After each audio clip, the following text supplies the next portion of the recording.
Hello, I'm Isaac Hayes III, founder and CEO of Fanbase. Listen to what I'm about to tell you. The window to invest in Fanbase is closing. We've raised over $10.6 million of our $17 million goal.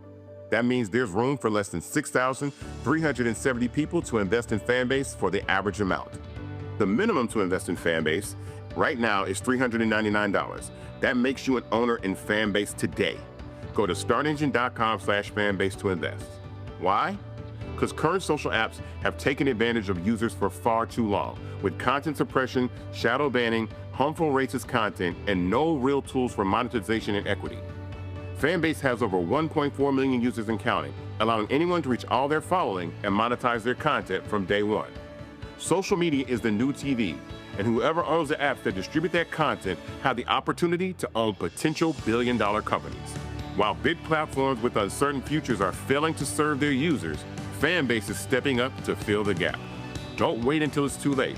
Invest now, invest for yourself and your future. Go to startengine.com/fanbase and own the next generation of social media.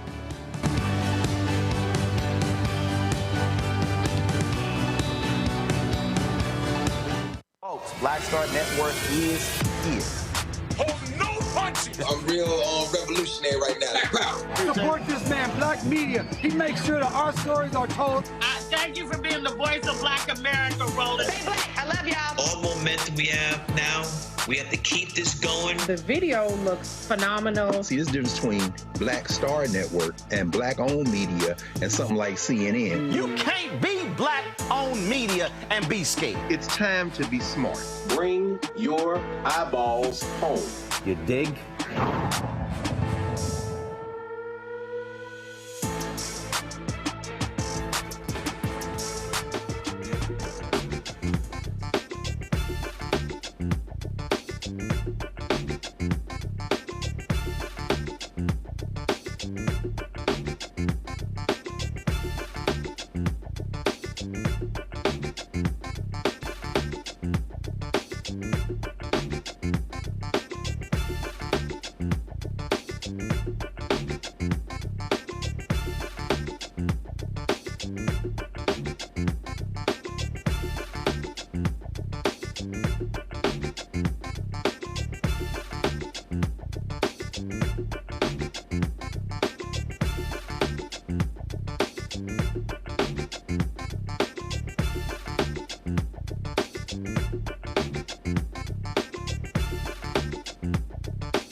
Hey, folks, today's Tuesday, August 26, 2025, coming up on Roland Martin Unfiltered, streaming live on the Black Star Network. Oh, my goodness. Donald Trump, he's targeting another black woman, this time Dr. Lisa Cook, the first black woman to serve on the Federal Reserve Board. He says he is firing her. She says, no, player, you don't have the authority to do so. We'll break this whole saga down. The latest attack on Black America. Also, the felon-in-chief, again for the second consecutive day, talks about being a dictator. I need y'all to stop playing games. He's not saying this stuff just because. Also, Donald Trump is busted lying about Governor Wes Moore. I told y'all, this man will lie about a lie. He wants to send National Guard to Chicago. Well, Catholic priest Michael Pfleger has some tough words for him. He will join us on today's show to talk about this decision. Plus, in tonight's marketplace, our shop BlackStarNetwork.com marketplace. We'll go straight to the pit with JohnTom's BBQ, a black-owned business with bold flavor and community involvement. It is time to bring the funk on Roland Martin Unfiltered on the Black Star Network. Let's go. He's got it. Whatever the miss, he's on it. Whatever it is, he's got the scoop, the fact, the find. And when it breaks, he's right on time and it's rolling. Best believe he's knowing. Putting it down from sports to news to politics. With entertainment just for kicks, he's rolling. It's on go, y'all. It's Roland Martin.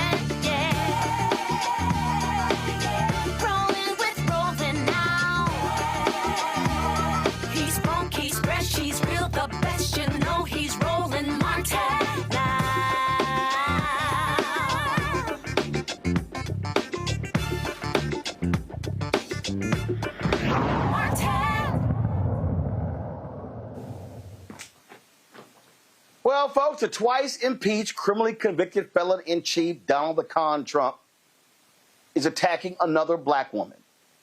We've made it clear this man does not like black people, especially black women.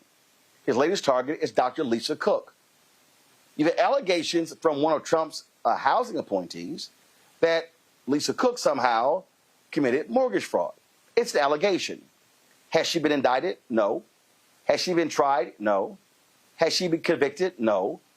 But it doesn't matter to the thug-in-chief. He wants her fired. Last night, Trump sends a termination letter to her saying she was removed from her position for cause, citing allegations of mortgage fraud. The letter was dated August 15th. The Justice Department indicated it plans to investigate these claims. But here's the problem. He doesn't have the legal authority. Cook said so in her statement, firing back at this idiot. President Trump purported to fire me for cause when no cause exists under the law, and he has no authority to do so. I will not resign. I will continue to carry out my duties to help the American economy as I have been doing since 2022. Morgan Harper, the Director of Policy and Advocacy at the American Economic Liberties Project. Also joining us is Rhonda Foxx, founder of Persist. Really glad to have both of you here. I'll start with you, Morgan. Bottom line is this here. Dr. Lisa Cook, first African-American woman to serve on the Federal Reserve. And it's a 14-year appointment. She was confirmed by the United States Senate. Trump doesn't have the authority. But what has happened is he believes that he can do whatever he wants. I'm going to play a clip later where he literally says, I can do whatever I want as president of the United States. The Supreme Court has expanded the powers of the office of the president. And this is why this idiot is doing this, because this is his continual attack on the Federal Reserve, which he wants to run, even though it is independent or supposed to be independent of politics. Absolutely. And I completely agree with you, Roland. I mean, there's no accident in the terms of the people he's choosing to target. Lisa Cook, Tish James, with these really bogus allegations of mortgage fraud, criminal activity. It's just it's nonsense. But the fact that they are both Black women that stand in the way of his authoritarian march to control the entire federal government is a problem for him. And what's the risk here? The Federal Reserve, it is independent pursuant to the law in Congress through the Federal Reserve Act, like you pointed out, and like we also heard from Governor Cook herself. The only way that you can get rid of her is for cause. What does that mean? It means that there's been some professional malfeasance is I think the actual term, meaning like something in the course of your job you did that was wrong, that ran counter to your obligations in that position. And that's nothing that is being discussed here. What is happening in the federal government, in speaking of laws that are being broken, is a lot of big corporations that have donated big money to Donald Trump are seeing lawsuits against them by the Department of Justice, by the Consumer Financial Protection Bureau, just disappear or be settled for nothing. So it's clearly not a priority of this administration to go after actual breaking of the law. And when we look at this type of political agenda applied to an agency like the Federal Reserve, which is charged with really maintaining the financial stability of the country, it's not to say it's a perfect institution, means, but their charge is financial stability. It's looking out at the labor market movement there. It's controlling interest rates. It's controlling monetary supply. It's controlling our role in a very interconnected global economy at this point. The risk from this type of political activity is that we see real economic damage and harm done to us as people living in this country, small business owners, and ultimately our standing internationally. Rhonda, you dropped a letter on social media. You said that Donald Trump's justification of unsubstantiated accusations of mortgage fraud, but let's be clear, this isn't about mortgages. It's a blatant attack on the Federal Reserve. Now, here's the deal, guys. Pull the clip up, because earlier today in that ridiculous cabinet meeting where it really was who can outdo one another kissing Donald Trump's ass, this issue of this mortgage fraud came up, and Donald Trump lied. He literally says in this clip we're about to play that, oh, people's mortgages, that's public information. Roll it. Guys, we don't have, I seem to get the clip, guys, because I want to play this because it gives a perfect example of what I'm talking about here, Rhonda, where this liar, he sits before the public and he lies, knowing full well that is personal data, and his own housing guy, Pulte, who's been going after Jerome Powell, he's the one who threw out this allegation. Yeah. Rhonda, go ahead. Okay, so I'm glad that you hit on Bill Pulte. I think when we look at this whole situation, and this did not begin with Lisa Cook. This is a playbook of attacking Black women that began before Fani Willis, but we really started seeing it with Fani Willis. We popped over to L.A. with Karen Bass. We're seeing A.G. James. Obviously, Kamala Harris has always been a victim of it, but now with Lisa Cook. And the real villain behind a lot of this is Bill Pulte, someone that a lot of people do not know about. They don't know about the agency that he has oversight of, but he is literally using the Federal Housing Finance Agency to go after individual citizens. That's not what that agency is for. That agency exists to look at Freddie Mac, other housing institutions all the way back from 2008 when that institution was created. So there's a couple of things that are really troubling. One, this playbook is being written on the backs of Black women. We know that attacking Black women, attacking women, it energizes the MAGA base. But what it also does for Democrats is it bifurcates our coalition. We say, race shouldn't matter. Race should matter. We spend time focusing on all of that because we have our own internal biases that we need to control. We're not going to step out and support and defend Black women, let alone, Roland, you know this better than anyone, 6 million Democrats set out in 2024 because they didn't want to support a Black woman. So by really doing this playbook on the back of Black women, he energizes his base. distracts our coalition, and he's able to put into place an authoritarian regime. And so we're just getting started. But this guy, Bill, is literally weaponizing an agency, using it to go after individuals on mortgage claims, not even anything substantiated. When you really look at mortgage fraud, it's very complicated. It's not oftentimes an intentional mistake. It tends to be a paperwork mistake. And so what we're seeing now is absolutely the worst of the worst. But it's also important to acknowledge race, because they are literally going to destroy democracy on the backs of Black women. They have written this playbook, and there is nobody coming to our defense in this moment. They are going, Morgan, they're going after Letitia James, the New York State Attorney General, as well as Adam Schiff and also Lisa Cook.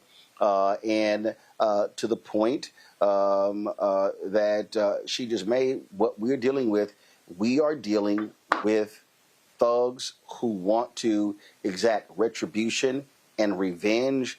And for all of the whining and complaining about, how President Joe Biden and Vice President Kamala Harris weaponize the government against him and Republicans, these people are 100% weaponizing the government, targeting their critics. Hell, he even said, because Chris Christie criticized him, that he was going to launch an investigation into Chris Christie. That's what these thugs are doing. Absolutely. And I think that can kind of muddy the race element of this, because I completely agree. I mean, I think the targeting of folks like Tish James, like Lisa Cook here as Black women, is to play into, I mean, I completely agree with you. On the other hand, play into what the MAGA base we know is red meat for much of the MAGA base. And it also kind of like greases the wheels for the further takeover that will happen throughout the government. And it plays into this racial trope that somehow these women are not capable of managing their finances and so therefore shouldn't be in these positions of government. But again, it's complete nonsense. It's unsubstantiated. But I think that we do run the risk with some of our, even folks that maybe are part of our coalition, of trying to get in the weeds of defending what they may or may not have done with these mortgages. And it's like, no, right? Like, we should not be getting into what are the elements of mortgage fraud. Once we start talking about that, we are missing the larger point here, which is, yes, this administration is turned into a criminal enterprise. It only serves to reward those who are willing to do their bidding through cash. And they are willing to take down the whole institution of government with them and make it in whatever outcomes they're looking for. And so I think that's important, because it's not going to be enough to just point out that there is a racializing of what's happening here. We have to also point out the larger project to make sure that our folks are talking about this in the right way and not getting pulled into the real back and forth that they're looking for, which is distracting from the larger game that they're playing. Right, but Rhonda, it's not either or. It's it's both. I mean, that's what's going on here. They are attacking their critics regardless, but they particularly want to attack African Americans. I've said this repeatedly, that these thugs, these maggots, they want to defund Black America. They want to tear down every single gain that we have seen in the past 60 years. And that means going after any African American who is in a high position who is not chosen to kiss Donald Trump's ass or his ring. And here's the thing, too. They say as Democrats, we shouldn't focus on race. This is not about Lisa Cook's race. It very much is. And, what's happening by attacking the Federal Reserve, anyone out there, I don't care where you sit, what your politics are, you should be shocked. You should be alarmed. The Federal Reserve is the last standing independent institution. What makes the United States, why nations globally look to us as the dominant superpower, is because our central banks are independent of politics. The Federal Reserve governors, they tend to serve, 14-year terms, specifically so that they not touched so much by politics. So to see a sitting president go after a governor on the Federal Reserve, not only is it going to tank our markets, but it's literally the next step to complete authoritarianism. But when you go after a Black woman who's coming to her aid, Again, we got to this position because 6 million of our own Democrats didn't want to vote for that black woman. So now they're not going to step up, take to the streets. MAGA's not going to step up and say, wait a minute, you're destroying my pockets because you're going after this black woman. It plays into their bigoted, misogynistic fears that, oh, they're coming for us. They got their job, from some DEI woke type thing. That's why we're seeing all of those narratives. But this is literally a ploy, a stunt, so that we are divided, we are blinded as he takes over the central bank. And that is literally potentially the end of democracy. And our bigotry is going to allow that to happen. You are building authoritarian regimes off the backs of black women in your bigotry. And that is something that all of us need to be loud about. We need to hold people accountable who are silent in this moment. And we need to be very fearful, especially as black people, that this is happening on your watch. And so anyone that doesn't want to answer, the call and support this black woman, this is going to destroy your pocket. The fact that the U.S. government has our private data, our mortgage data, and they are using that, weaponizing it against us, be alarmed. This is a problem. Yeah, it is. And Morgan, go ahead. I'm sorry. I was just going to say, the other thing to note about this is, how does Lisa Cook become a governor of the Federal Reserve Bank? That doesn't just happen. That means that you were part of the Federal Reserve banking system before. How do you become part of that? That's because financial institutions in the region where you're working choose you to be part of the Federal Reserve Bank, and then you get nominated and eventually confirmed by the United States Senate to become a governor of the National Federal Reserve. And so it's interesting, and I agree with Rhonda, that we aren't hearing more from financial institutions, leaders from the private sector that really were part of putting her in a position to become a governor, and now are just stepping back and being silent in the midst of this, despite the real economic harm that could stem from this politicization of government. Well, listen, it's my God, it's 8 months in, and Rhonda, I keep warning people, it's not going to get better. It is going to get worse. And as long as these thugs are empowered, every time he says, oh, dictator, and national media doesn't make it a major issue, then they go, oh, we can go further. So what they're doing is very clear. They laid it out in Project 2025. They're executing this strategy, and the only thing that we have left is to fight this in the courts. And I keep saying this over and over and over again. There's not a single black person who can afford to sit out the next election, and that means every single Republican must be penalized at the ballot box because they are all complicit in allowing this thug, Donald Trump, to do what he's doing. And Roland, I was on the campaign. I spent more time writing press statements. I was the head of the Women's Coalition about what Project 2025 would mean for all of us. We spelled this out. Capitulation and mainstream media did not, do its job to help us project that message. That's why shows like this support this show, support this platform, because this is the truth. But we knew this was coming. We tried to get this message out, and looking at this, where this man has literally built a administration of henchmen and henchwomen that will do his dirty bidding, regardless of the Constitution. We were warned about this. Now the fight is in the courts and at the ballot boxes, and it's time to really buckle down. We cannot sit this out. I think we need to be real, though, too. And I agree with a lot of what you said, Rhonda and Roland, but the courts are unlikely to be our friend here. I mean, it is the case that, there was a Supreme Court case about the independence of other agency leads. It did seem like the Supreme Court was willing to respect that the Federal Reserve is unique. Hopefully they continue to do that. But we don't really have a lot of great evidence to go on there, though I'm very, very happy that she's just immediately suing the administration and challenging this illegal act from them. So I do think we also have to consider, that contrast of what is not happening? What are the like I was saying before, what are the types of crimes that they are very comfortable letting sail through and how they are impacting Americans' pocketbooks every day in a bunch of different industries. And I agree with you, Roland, it's only going to get worse. I think that has to be part of, I am not in charge of any political party, but if I were thinking about, how you message in this moment, I would be considering calling out, some of those entities that are just skirting by and are raising prices, in addition to all of the democratic threats and the risk of authoritarianism here that continues to grow.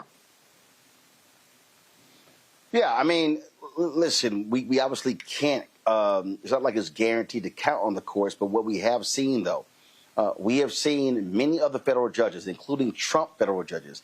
The Trump-appointed federal judge just blasted their lawsuit against Maryland federal judges and throwing it out of court. Now, the Supreme Court bear will the backstop. But if this Supreme Court continues to allow this man to do whatever he want to do, they are risking people questioning their legitimacy. And again, so no matter what that happens, I still contend, and it is fundamentally important, that is, people are going to have to rebel at the ballot box. As long as people sit elections out, as long as they don't vote, as long as people complain on social media and don't vote, they are empowering these thugs. They are giving them the right to do what they want to do, and that simply has to stop. Morgan and Rhonda, I certainly appreciate y'all being on today's show. Thank you so very much. Thanks for having us. Bye. Going to a break. I'll be right back. Roland Martin Unfiltered on the Black Star Network. On the next Get Wealthy with me, Deborah Owens, America's Wealth Coach, we talk about the principles of mindset, strategy, and execution. This week, we're adding a fourth, faith. You're going to hear from a mother and daughter duo who are helping thousands of Black women build wealth, all through their faith. You are more than you can ever imagine. Not just obtaining things to show that, but seeing yourself. Making your faith work for you. That's right here on Get Wealthy, only on Black Star Network.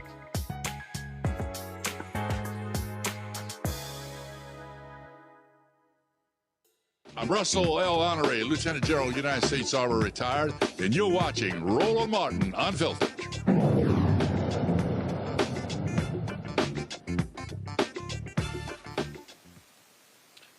All right, folks, I want to bring in our panel right now. Lots to talk about. Dr. Mustafa Santiago Ali, former senior advisor for environmental justice at the EPA, joining us out of D.C. Randy Bryan, entrepreneur, author of Never Says, 25 Phrases You Should Never Ever Say to Keep Your Job and Friends, joining us. Well, I don't know if she's in D.C. Because, she's always somewhere. It looked like she had the crib. Last time she was all over the world, Joe Richardson, civil rights attorney. I know where she was. I just wasn't going to say it. I know where she was. Mackenzie hopping in my ear trying to tell me I ain't going to put the sister business out there. I'm just saying she uses her passport a lot. Joe Richardson, civil rights attorney out of L.A. Glad to have all three of y'all on today's panel. Oh, man, there's so much I got to deal with. So let's deal with this first. Do y'all have the mortgage fraud clip? Do y'all have it? Okay, all right. So again, Trump and his sycophants had their news conference today, and listen to this BS that was said. When it comes to Fed Governor Lisa Cook, her lawyer has said that they're going to be filing a lawsuit challenging this legal action. What is your response? Are you prepared for a legal fight? And then a little bit more. Oh, sure. Always. You always have legal fights. Look, I had a legal fight that went on for years with crooked people, with very horrible people that have been found out now between John Ratcliffe and Tulsi and Pam. And I mean, the things that we found out, of course, it's a very, very sad group of people. But no, she seems to have had an infraction, and she can't have an infraction, especially that infraction, because she's in charge of, if you think about it, mortgages, and we need people that are 100% above board, and it doesn't seem like she was.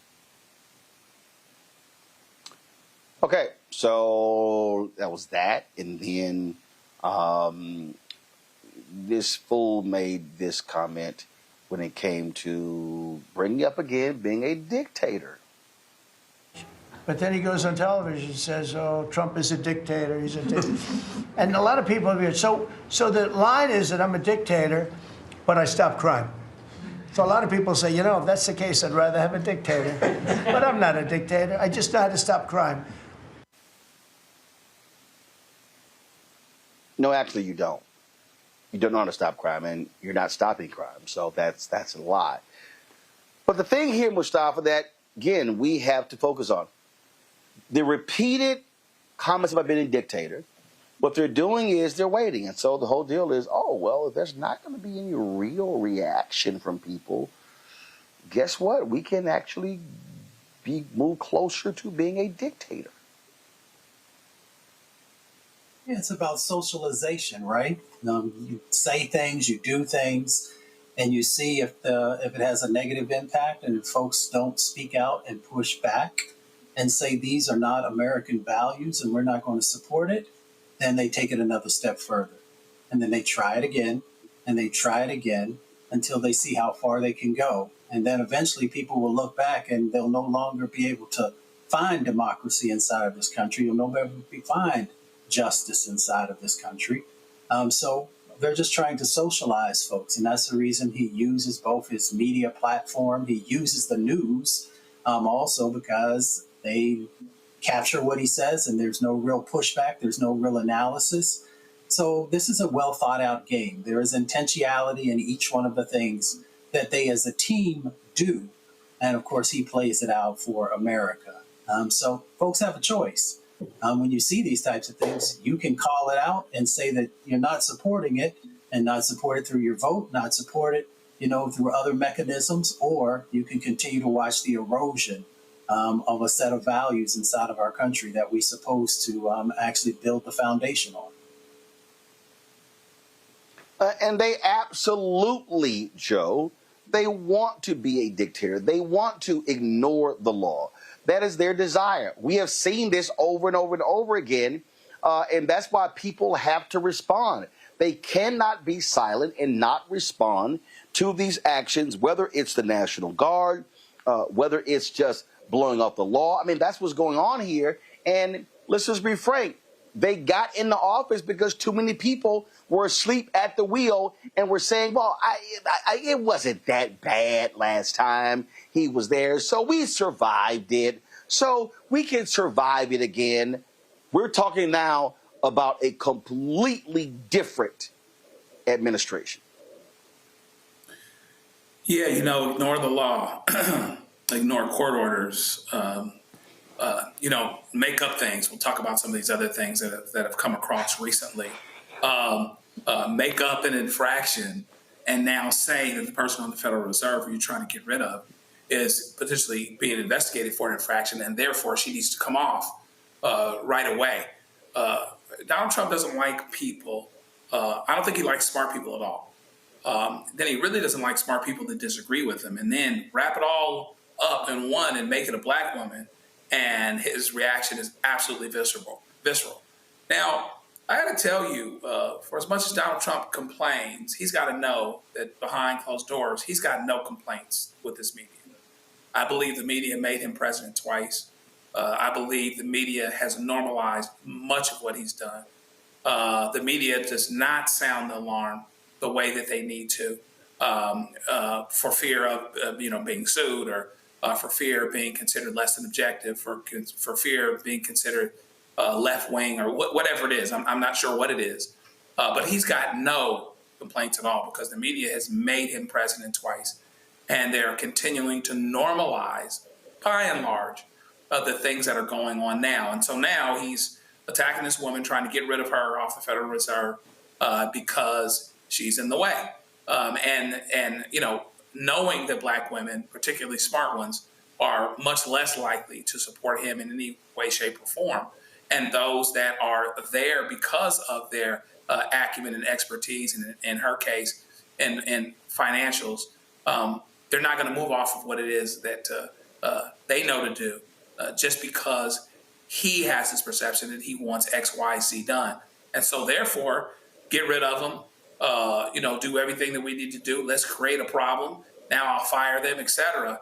And it's just amazing to me that people are not understanding quite the way that they need to. That's why the alarm has to be sounded. We're in a very, very dangerous place, and we have been for a long time. And and again, to your point, we're only 8 months into this thing, and it's going to continue. And there has to be some pushback, some consistent pushback somewhere, so that we can call a spade, and that everything that can be done actually is. But it is certainly unfortunate that by and large, not at the level that they should be, people don't seem to be getting this quite the way they need to be. See, Randy, so many people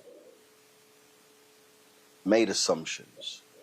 And I remember folk in our chat of, y'all spending too much time on this.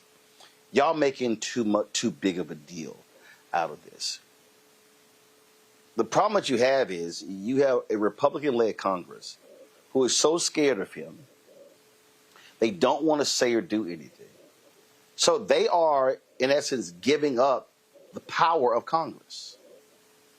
And so you have Trump basically saying, I own these Supreme Court justices, which means that he's in control of the executive, the legislative, and the judicial.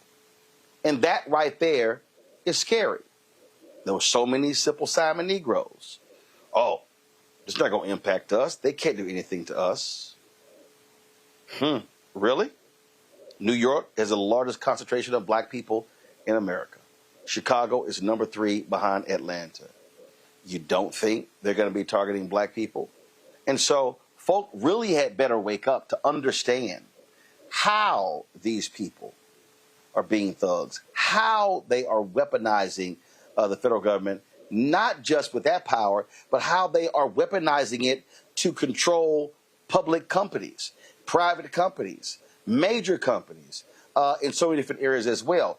This is far-reaching. We have never, ever seen this consolidation of power ever in this country. Right. We are living through a direct attack on Black Americans, and they are going through it systemically. They planned this. This is Project 2025. He is doing what he said he was going to do. And one of the ways that he is crippling us is to ensure that anyone who gets in his way, particularly Black people, are cut at the knees. I mean, it started out with the Joint Chiefs of Staff, and he's gone through and said, okay, now he's at Cook, and how can we get rid of Cook? And let's be clear, if Trump has done nothing else, he knows the legal system. This is a 34-time felon. He was fighting lawsuits back in the day when he wouldn't rent homes to Black people in the 80s. He knows what court is about, and he knows what due process is, but he doesn't use it when it comes to people that he feel will get in his way. And he knows that these very well qualified Black women that he keeps attacking. So, because let's be clear, Cook was on the staff of University of Michigan. She was on the staff of Harvard. She has served under 3 other presidents prior to him, Obama, Clinton, and Bush. Of course she's well qualified, because Black people have to be overqualified to be in that position. So he knows that he has to get this brilliant woman, this well-qualified woman, out of his way so he can run what's supposed to be an independent bank to ensure that this is why. I mean, there have been clashes with presidents and people on the governor's board before, but it's never been when someone has tried to fire someone, and trying to fire someone because of an allegation. She has not been at all proven of doing any wrongdoing, but an allegation, where it's okay for he who has been proven guilty to be the president of the United States. That is the hypocrisy of all this. It's that is what is fearful and what should make us fearful. And furthermore, the fact that no one is going to stop him. I mean, he is a bully, and everyone seems to be scared of him. Everyone, that is, but Black women. You know, Mustafa, this idiot sent out a social media post of the day complaining about negative stories against him by ABC and NBC, and then threatened to pull their FCC licenses. First of all, he's so stupid that ABC News, the network, and NBC News, the network, they don't actually have licenses. Only the local stations, the NBC owned and operated, ABC owned and operated stations have licenses. But this is what we do know. The FCC chairman, Brendan Carr, absolutely is a right-winger. Absolutely has been using the power of the FCC to drive a MAGA agenda. And so I wouldn't put that past Brendan Carr to do that. Yeah, I mean, you know, it is all about power, right? So if you say on the face of it that you're going to pull those licenses for ABC, NBC, or whomever it might be, then it makes you look powerful and strong. If you say, you know, that you're trying to take away from local networks, then you're getting down to where people actually live and the stories that folks hear about what's going on in their communities. And, you know, people have a bigger issue with that than these big conglomerates. So I wouldn't be surprised either if these heads of these respective networks, you know, continue to erode our values, continue to fire people of color, do all these negative things to actually stop the right types of information, truthful information to be moved forward instead of the misinformation and disinformation that they continue to allow to just spin around. So I'm never surprised with many of these folks. I'm disappointed in them, but I understand the game and I understand that they're not interested in actually doing what's right. All right, folks, hold tight 1 second. We come back. A former Trump supporter who now eviscerates MAGA talks about how these folks can't stand Black people. Hashtag we tried to tell you. Folks, you're watching Roland Martin Unfiltered right here on the Black Star Network. Support the work that we do. Join our Bring the Fun fan club. Your dollars make it possible for us to cover the news every single day with our staff, with our producers, with our technical folks. Allows us to broadcast from around the country. So your support is critical to our success. Of course, we're going to be celebrating our 7th anniversary on September 4th. So lots more to come. If you want to support us via Cash App, use the Stripe QR code. You see it right here. This is the QR code. Please use that. For the link, go to RolandMartinUnfiltered.com. Of course, you can also see checks and money orders. The P.O. Box 57196. First of all, make it out to Roland Martin Unfiltered. Make it out to Roland Martin Unfiltered. And again, send to P.O. Box 57196, Washington, D.C. 20037-0196. PayPal R Martin Unfiltered, Venmo RM Unfiltered, Zelle Roland at RolandSMartin.com, Roland at RolandMartinUnfiltered.com. Folks, we'll be right back. Next on A Balanced Life here on Black Star Network, we're talking what it means to be a balanced young adult and turning 21. I know 21 is one of those ages where you think you're grown. You can do whatever you want. The law says that you can. But what are you packing in your 21-year-old toolkit that will allow you to not only survive, but to thrive? You have every right to make whatever decision that you want to make, okay? Because you're grown. Don't go out here and do something and then want to come back and expect somebody else to clean it up for you. That's all this week on A Balanced Life with Dr. Jackie here on Black Star Network.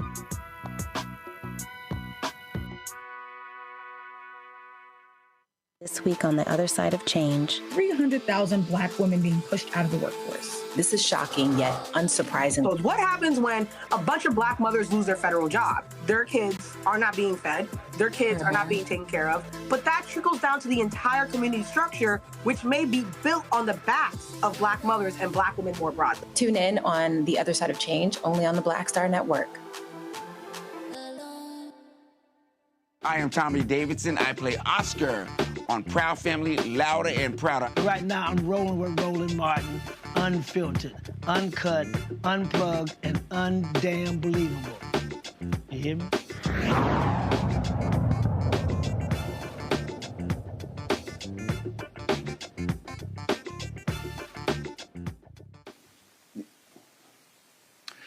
Dean Withers, a young former Trump supporter who now, of course, he eviscerates the right.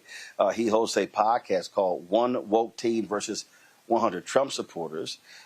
Really shared in a recent episode an encounter where while he doesn't believe the GOP, including Donald Trump, can't stand black people. All right, hey, I just want to be clear here. Republicans hate black people. MAGA hates black people, right? So if you're watching this and you're a black person, MAGA hates you. They hate you. They loathe you. They despise your existence. What's my evidence for this? We've been live for about an hour now. We haven't had one Trump supporter come up here and tell us why they support Trump. No, we haven't. We haven't.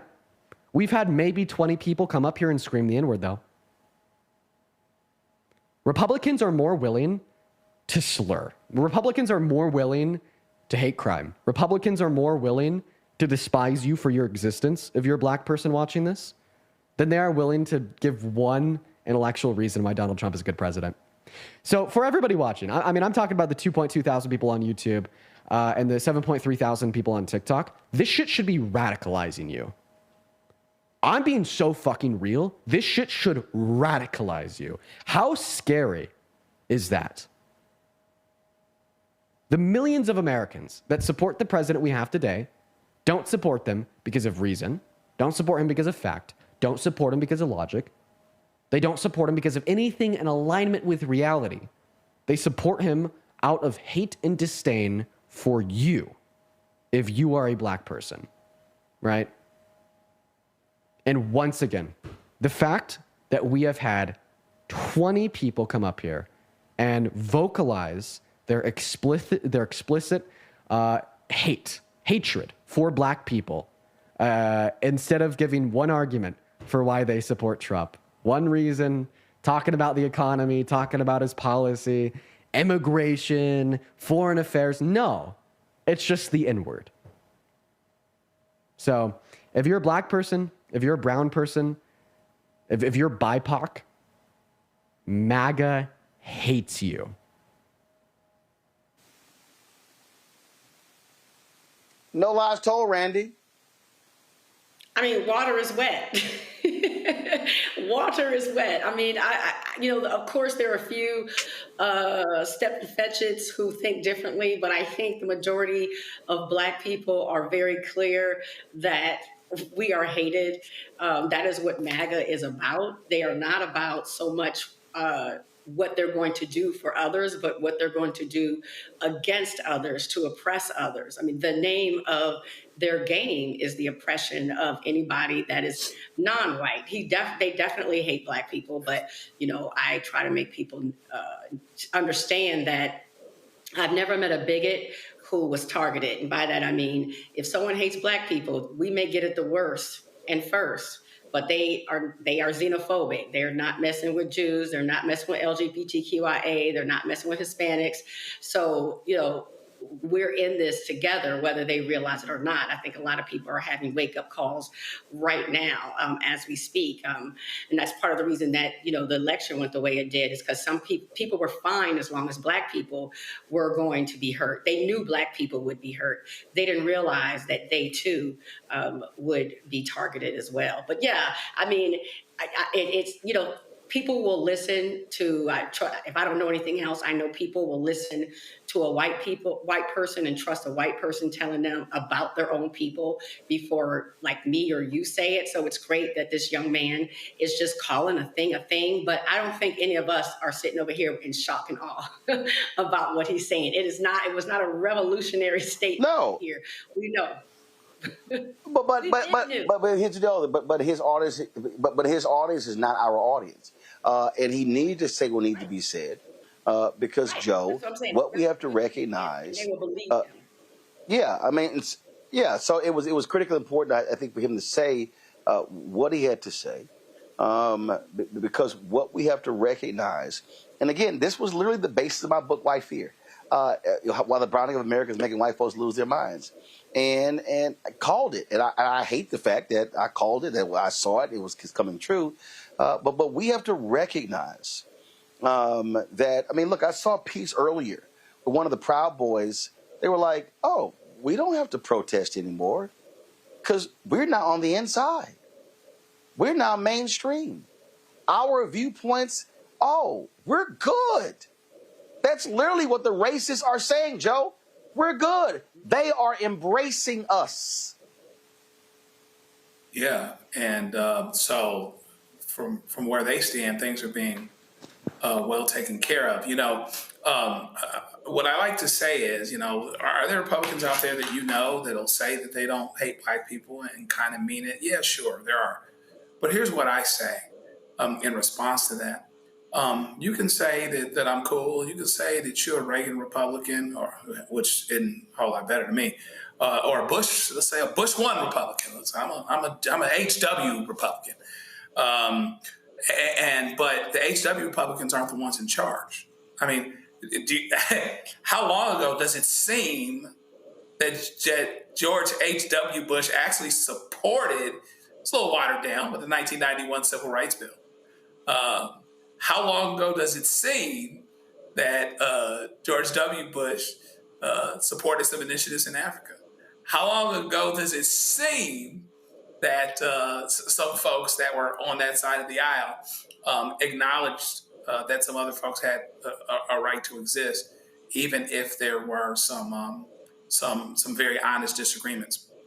So at the end of the day, what I tell people is that, well, if you don't hate me, if you don't, if you're a quote good Republican or whatever, well, the good Republicans aren't the ones that are running things now. They aren't the ones that are in the White House making decisions. Good Republicans are getting run out of town. Okay? And so at the end of the day, Joe, Jack, Joe, I got to disagree with that because here's why. Yes, there are never Trumpers. They exist. But there are people like James Baker, who was called a statesman, who was President Bush's chief of staff, who was Secretary of State. And the New Yorker did a story on him, and he made perfectly clear. Do I like some of the things that he says and does? No. I am a Republican. I'm going to vote for the Republican. So the reason Donald Trump is there is frankly because those folks have not been aggressive.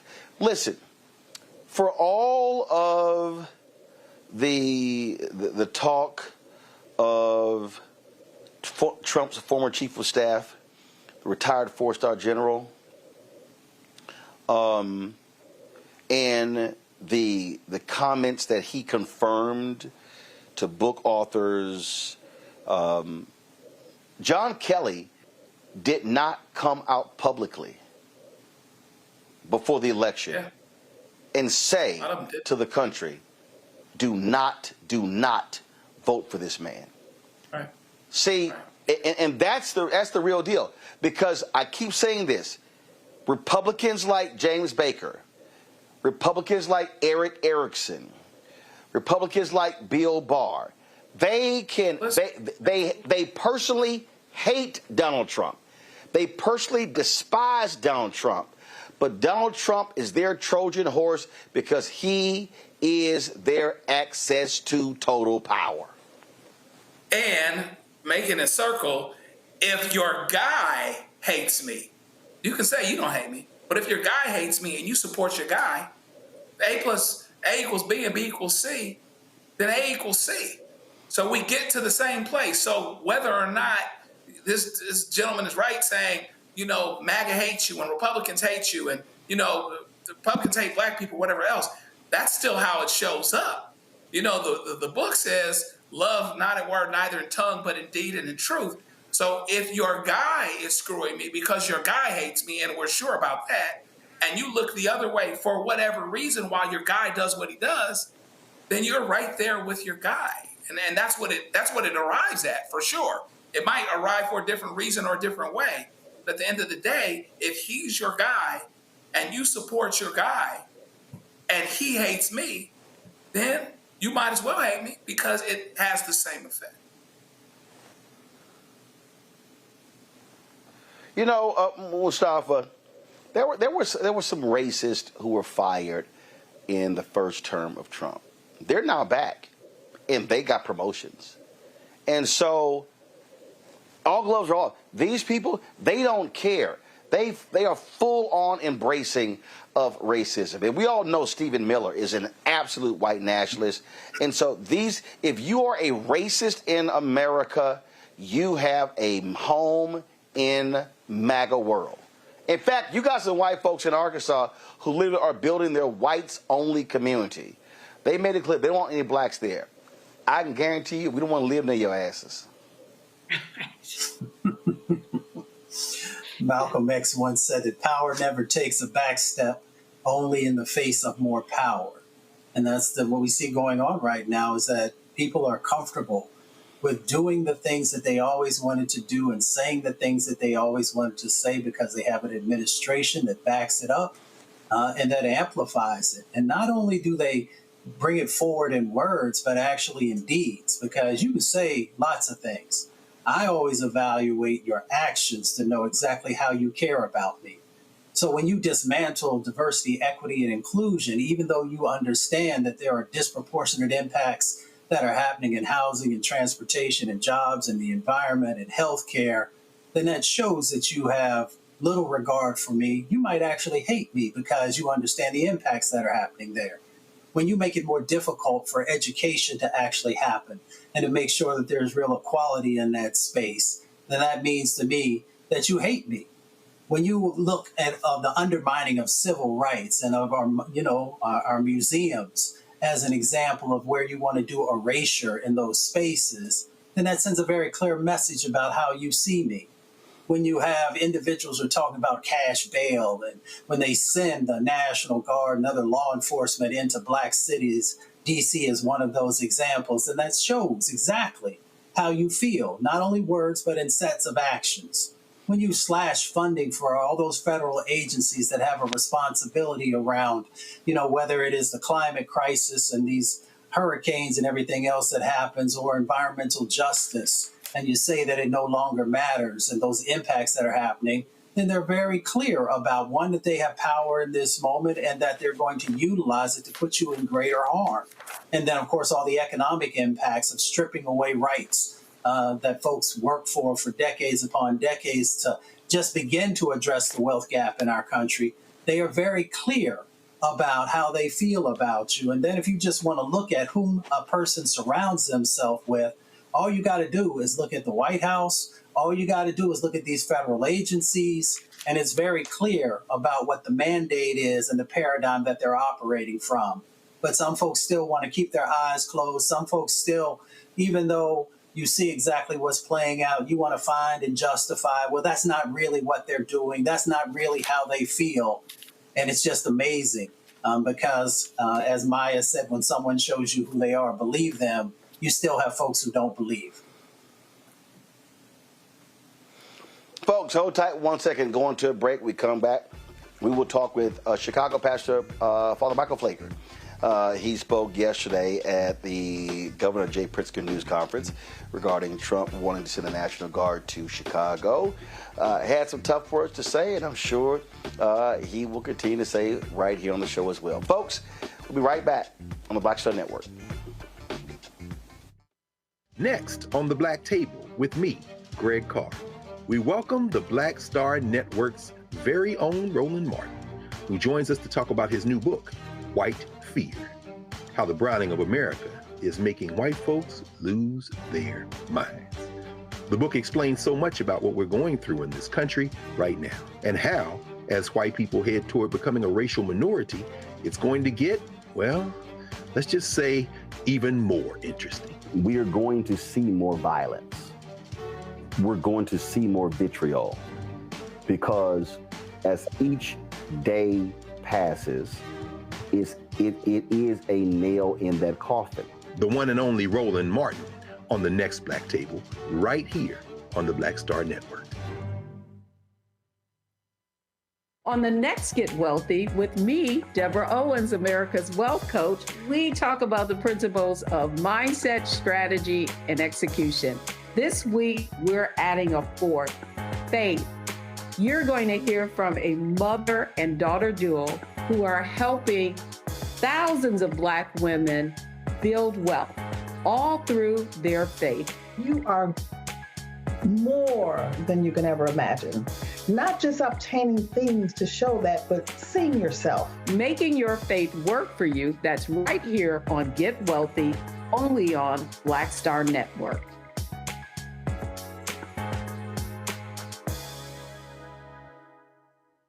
Hi, everybody. I'm Kim Coles. Hey, I'm Donnie Simpson. Yo, it's your man Dion Cole from Blackish, and you watch Roland Martin, Unfiltered.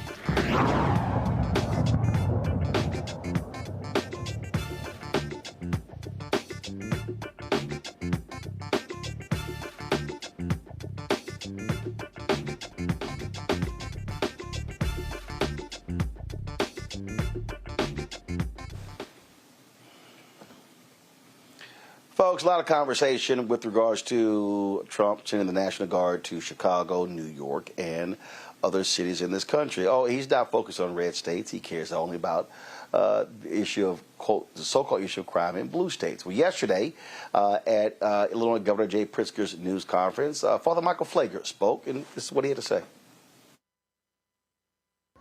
Chicago's not in a state of emergency. We all reject any deployment of National Guard on Chicago streets. We do not need nor want a militarization of Chicago or Illinois, which is only going to induce fear, chaos, and disturb the progress we are presently making to decrease violence. The state of emergency is in America, not Chicago, and is birthed from this president and his administration. Dr. King said he could not raise his voice against the violence of the oppressed without having first spoken clearly to the greater purveyor of violence, his own country. And those are my words to you, Mr. Trump. Before you dare speak about any violence in Chicago, look into your mirror and address the violence coming from the White House. The violence of cutting SNAP, which will cut $2.4 million in food access. Put 360,000 Illinoisans at risk by taking food off their tables. Address the violence of cutting Medicare and Medicaid by $500 million, reducing access to doctors, and threatening the closure of hospitals and nursing home facilities throughout the state of Illinois, literally putting Americans in life and death situations. Some Americans will die because of your Medicaid cuts. Address the violence of cutting $158 million for violence prevention in Illinois. And yes, as others have stated, the $800 million anti-violence grants nationwide. And address the violence of refusing to ban assault weapons and high-capacity magazines, refusing to have universal background checks as well as red flag laws, and making America the gun capital of the world due to its gun ownership and sales. And while you're at it, Mr. Trump, stop the gun flow into our state from your Republican state of Indiana. Yes, Mr. Trump, rather than exploit our men and women in uniform for your own political theater, look into the mirror and address the acts of violence that you have ordered from your golden Oval Office, creating violence and chaos throughout this country. Take the wasted money in sending the National Guard and the wasted money used on threatening commercials by your Homeland Security Secretary, and use it on real violence and prevention programs that will bring peace. The only one who we have to be concerned about is violence is you, Mr. President. Send the National Guard to 1600 Pennsylvania Avenue. Father Pfleger joins us right now on Roland Martin Unfiltered. Glad to see you again, sir. Good to see you, my brother. How you doing? Doing great. Here's what's very interesting. I remember 11 years ago, the crime under Rahm Emanuel was outrageous. And I actually wrote a column invoking the use of the National Guard. I made a point about, I said, you use everything at your disposal. And I remember the people who were really upset. And I said, listen, I said, if it's state police, I said, you use everything. I said, because I said, whether you're doing traffic stops, whether you're doing, any sort of different things to deal with it. And someone asked me, and they said, well, what's different? I said, I was specifically speaking to the mayor and the governor. This is a situation where you have someone in the Oval Office who wants to do this, when we know the process to use National Guard is typically a governor makes that decision or makes the request to the White House. No, Trump believes that he can do whatever he wants. And in fact, at today's press conference, he literally said he can do whatever he wants. Folks, roll that clip, and then we'll go to Father Pfleger. But then he goes on television and says, oh, Trump is a dictator, he's a dictator. And a lot of people are so the line is that I'm a dictator, but I stop crime. So a lot of people say, if that's the case, I'd rather have a dictator. But I'm not a dictator. I just know how to stop crime. All right, folks, play the other clip. That's the one about being a dictator. The other clip, though, speaks to when he says he can do whatever he wants. So I would have much more respect for Pritzker if he'd call me up and say, I have a problem. Can you help me fix it? I would be so happy to do it. I don't love, not that I don't have the right to do anything I want to do. I'm the president of the United States. If I think our country's in danger, and it is in danger in these cities, I can do it. No problem going in and solving, his difficulties. But it would be nice if they'd call and they'd say, would you do it? Okay, you can't do whatever you want, Father Pfleger. You can't. But he thinks he can. And the sad thing at Roland is, in many circumstances, he is doing whatever the hell he wants. I mean, everybody says he can't do this, he won't do this, but he's doing things. He has broken the Constitution, he's broken the laws, and he thinks he is a dictator. He can joke about it if he wants to, but he's acting like one. And the fact of the matter is, with no check from Congress, no check from Senate, he's got the Supreme Court in his back pocket. And like today, the Board of Governors filed that sister, where they say he can't do that. But he's constantly just doing things. And unfortunately, those around him are letting him do it. And that's why we've got to be very clear here. No, you're not sending National Guard. You're not going to put young folks from around the other states to come in here and have a militarization of the streets of Chicago. Yesterday, Roland, I saw an email that was sent to the students at Howard University that you probably saw, telling them because now the National Guard and because ICE agents are all in and out of campus, that students be careful, don't walk out without your identification. If you're driving a car, make sure everything's set on, have your insurance ready. This kind of madness of this fascist is unbelievable.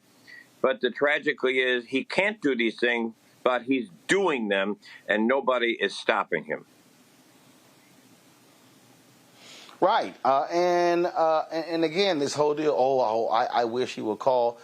But you're the same person who cut $800 million in grants to deal with crime prevention. And I was watching, Joe Scarborough was questioning Mayor Brandon Johnson this morning, and he was like, well, Mayor, I agree with you on the social services, but wouldn't 5,000 new police help? Well, first of all, let's be real clear. And what's happening today in Chicago, even I was just literally just reading the piece that I wrote 11 years ago. What's happening in Chicago today, that's not what was happening 11 years ago. Right. And see, that's the thing. These Republicans, they throw out. I remember when I kicked Philip from Indiana's butt, and I was like, dude, you never even been to Chicago. They use Chicago as the punching bag whenever they need to try to make their point about, oh, my God, how bad crime is. Exactly, and it's a good point. And I'm certainly not going to sit here and say we have Wakanda, but the truth of the matter is, violent crime is down, and homicides are down, and shootings are down. We've done some things together that have worked. We got a good police chief now. We in the 6th district here, we have worked so hard building a relationship between police and citizens and young people, and conversations out. We see what's working. We see what's working in intervention in the street. So the craziness is we see things that are working and seeing crime coming down, and he cuts off the money that helps those things continue, and then wants to send in National Guard to the very thing we're saying is never going to work, militarization. So you spend thousands and millions of dollars and send National Guard in to Band-Aid for 2 months and have them in every corner, making people live in fear and chaos. And also, I think some young people are not going to react to that and say, no, not here, not on my block, and there's going to be some confrontation, which is what I think he wants. I think he wants to provoke violence in Chicago, because what he really has... Oh, he does? Oh. That's what he wants. Yes. Yeah, I recorded a podcast today here in Atlanta with Pastor Jamal Bryant, and it's literally what I said. I said, Donald Trump, he desperately wants people to react. And what I said to Pastor Bryant is that what has to happen, there has to be a non-violent reaction to it.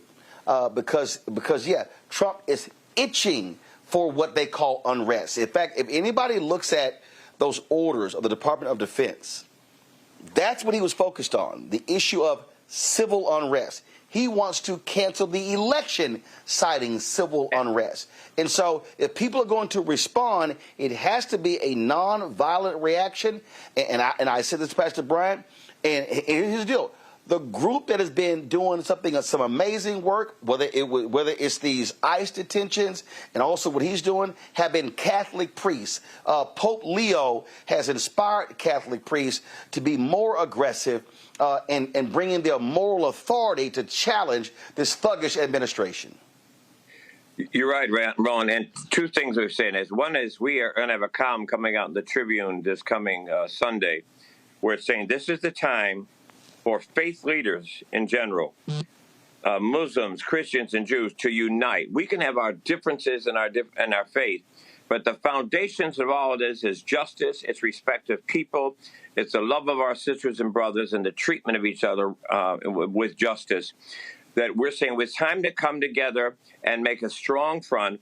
And like next week, we're having 2 different days of trainings of a group of ministers we put together for nonviolent resistance. This is a time to go back and bring out all that Dr. King taught us about civil disobedience, about nonviolence resistance, and about standing up. Because if we can't play into his hand, exactly what you said, this is what he wants. He wants some National Guard to get shot, or some fight to break out with the National Guard and folks in the community, so they can send in National Guard. And then the little control we have left from the people, he will now be able to control our neighborhoods. Mayor Johnson put out this fact sheet. This fact sheet went out August 25th. It says Mayor Johnson's primary focus over his first 2 years in office has been driving down violent crime in Chicago. Since taking office, Chicago has recorded historic reductions in crime and violence as the Johnson administration has implemented a holistic approach to community safety. In the first 6 months of this year, Chicago has seen a 33% reduction in homicides and a 38% reduction in shootings. To improve police clearance rates, Mayor Johnson added detectives and restructured the Detectives Bureau at the Chicago Police Department to more efficiently allocate resources. The work has resulted in a citywide homicide clearance rate of 77.4%, the highest in more than a decade. To address the root causes of violence, Mayor Johnson has doubled the number of mental health professionals responding to mental health crisis calls, expanding youth summer employment by 47% and enhanced partnerships between police officers and community violence intervention groups. Most recent year-to-date statistics. Overall violent crime down 21.6%. Homicide 32.3%. Overall shooting incidents 37.4%. Multi-victim shooting incidents 44.6%. Robbery 31.9%. Vehicular hijacking 49%. Aggravated assault 18.1%. We're seeing the same thing in Baltimore. And what Trump is not doing, and Governor Westmore said, hey, you want to see what's happening? Why don't you bring your butt over and see it? That's the issue that even national media is not focused on. See, they're listening to Trump and running the sound bites. What they're not saying is, okay, how did y'all actually do it? Because that's the blueprint. The blueprint of Joe Scarborough, the blueprint is not, hey, more cops. No, the blueprint is, how did you achieve these reductions in violence, and how can we now redouble those efforts so we can have overall shooting incidents not down 37.4%, but down 75, 80%. That's what makes sense, though, Roland. That's what the smart thing would be, to say, hey, what's working in these different cities, that crime is coming down, violence is coming down, relationships are being built between police and community, the street intervention is working. How do we support this and take it all the way down? And how do we use this, as you said, a blueprint for other cities, and particularly all these red cities where violence is way higher than Chicago right now? But the truth of the matter is, he doesn't give a damn about the violence. He doesn't give a damn about what's going on in the streets. It's just his political theater to go into Democratic states and states where there's states where there's large African American communities that did not vote for him, that did not support him, and bring in suppression, bring in fear, bring in chaos, and then create this theater argument. Well, I'm here to help. You're not here to help because you don't want to know what's working. All you want to do is come in and be the dictator in places where he's not been able to control yet. And yes, the end game, create the kind of chaos that will bring about violence. He doesn't want to bring the violence down. He wants to push the button of violence and bring it up and have people in the streets. Questions from a panel. Randy, you're first. So when you talk about resistance, when talking about we have to get all our leaders together, I mean, what does that look like for you? Because we to you, like, what do we need to, like, real action items that we could take right now? Because I think we're talking in large, in like these big ideas, but I think people really are wanting a plan of action. Like, where do we start? Well, I think what we're trying to do right now is like next week, we're asking ministers and young people to come together and go through a training, first of all. We've got to be prepared so when they come in with an aggressive force, we don't respond, we don't react to that. I think one of the problems we've had in the past is we have spent too much time responding to what Trump is doing. Shame on us. We're responding to Project 2025. We should have had our own Project 2025 to put out to make him respond to us. So in this circumstance now, before they come in, what we want to do is train people, train ministers, join together, come up. We have 2 conference calls tomorrow. Come up with what ideas, what is going to be our response? What is the best kind of response that we can do collectively and together? And then make sure we're doing training of our young people to be peer leaders on the streets of nonviolent resistance. So I think it's the training. I think it's the coming together. And now planning what kind of resistance, what kind of civil disobedience, what kind of drawing the line and saying no will we decide is going to be best to show our point. That's fantastic. Joe. So empowering people to resist. Thank you. Thank you. Reverend Pfleger, appreciate seeing you. Hate that I didn't get to meet you all those years ago when I was in Northwestern Law. Maybe we'll check the box sometime. But you've been through a lot of hills and valleys doing what you've been doing. So tell me how you encourage your parish now. Because of the hills and valleys you've seen days in Chicago where, of course, crime was a problem, but police relations was a problem as well. That seems to have improved on some level. How do you encourage them, showing them, reminding them what's good, reminding them to be uplifted and inspired with what seems to be trying to bear down on them, despite the fact that it seems like with what's going on internally, there's a lot of good news. So how do you encourage your parish in a way? Hopefully we're looking over your shoulder right now so we can draw from that as well. Well, I think a number of things. I think, first of all, we have to be we have to make sure we make clear, no, this is not the time to get overwhelmed. This is not the time to, be depressed, to be down about what's happening.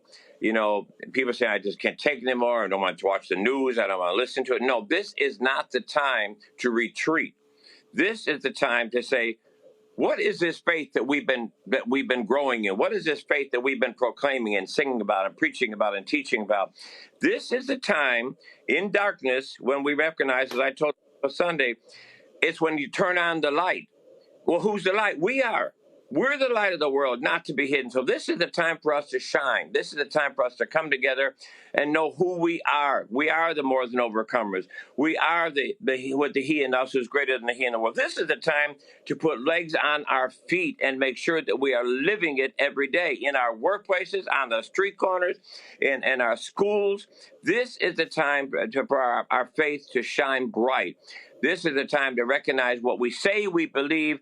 Now it's the rubber hits the road. Do we believe that God's power is greater than man's power? Do we believe that our faith is greater? Do we believe we're more than our overcomers? If so, let's act like it. Let's walk like it. Let's talk like it. And don't miss the opportunity. And that's what I keep telling the multi-faith leaders. This is a time to come together from Christian, Muslim, Jew, Baha'i, Sikh, whatever you may be, and say, out of all our holy books, the Quran, the Torah, the Bible, we have a foundation of beliefs that we all join one in. Let's come together where we join one in. Let's stand up together, and let's set a model for the country. This is an opportunity for us. Don't not just look at what this idiot is doing. This is an opportunity for us to shine brightly and to take back the narrative. As the Christian church, we have been too quiet for too long and allowed the crazy right-wing evangelicals to become the new spokesperson of Christianity. That ain't Christianity. That's not Jesus. That is created Christianity. Now it's time for the real Christianity to stand up, be tall, be strong, be bold, and be unashamed about it. Amen. Thank you, sir. Mustafa. Reverend Pfleger, you make me want to go back to service right now instead of waiting until Sunday. I want to thank you for your leadership. Hazel Johnson was one of my early mentors over in Oakdale Gardens. So that's where I learned my social justice work. She would often help to point out the beauty of Chicago. Now, folks will often demonize our communities and paint them in the vision that they have. You've spent a lot of time in Chicago. Can you let people see through your eyes the beauty that actually exists in Chicago and why we need to stand up and fight for it? Well, I think one of the beauties is that Chicago really is, I know logistically we're in the heart of America, but I think Chicago really does have the heart. It's real. It's a big city with a little city feeling. We have this beauty of different neighborhoods, of rich cultures, from the Chinatown to the Puerto Rican community, to the Mexican community, to the out west here is the Muslim community and the Little Palestine, and we have all these great, wonderful communities that oftentimes allowed to be separated from one another. But I think that the trial and trouble and persecution is the time to take advantage of what we do have, what we do know, and to rise up. I think we can be a real model to the country because the realness of what Chicago is. Chicago is just what you see is what you get. And there's a beauty of not only the cultures here, the beauty of they talk about the lakefront and they talk about the restaurants. But to me, the real beauty of Chicago is the communities, the neighborhoods. As Miss Jones on her porch, it's Uncle John sitting at the corner or at the barbershop on Saturday mornings listening to Push with 15 guys in the barbershop. It's still there. It still exists. It's the time to shine and show who we really are. Come together, be strong. And I think the best days of Chicago can be ahead of us if we use this crazy fascist movement to make it the opportunity for us to really come together and make the best of Chicago. I'll say this here, and I think this needs to happen in D.C. You talk about the faith community. You want to sit here and challenge these folks.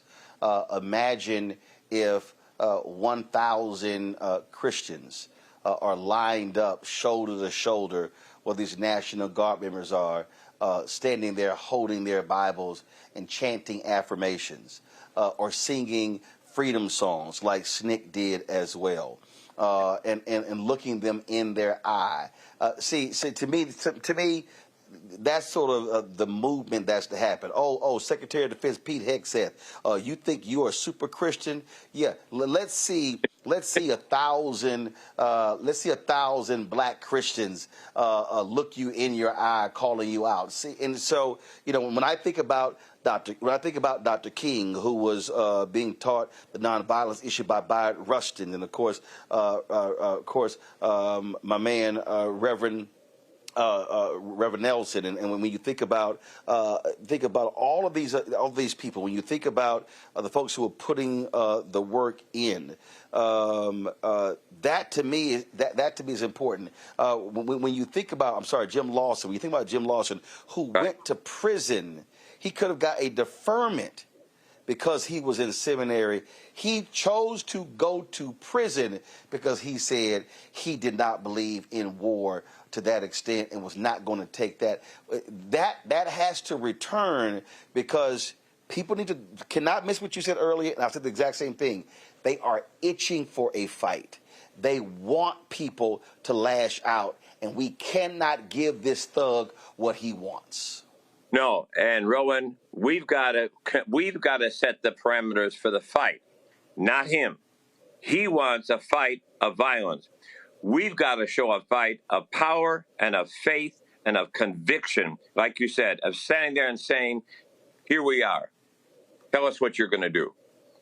Go to those corners where if he comes here and tries to put National Guard, and fill those corners with people.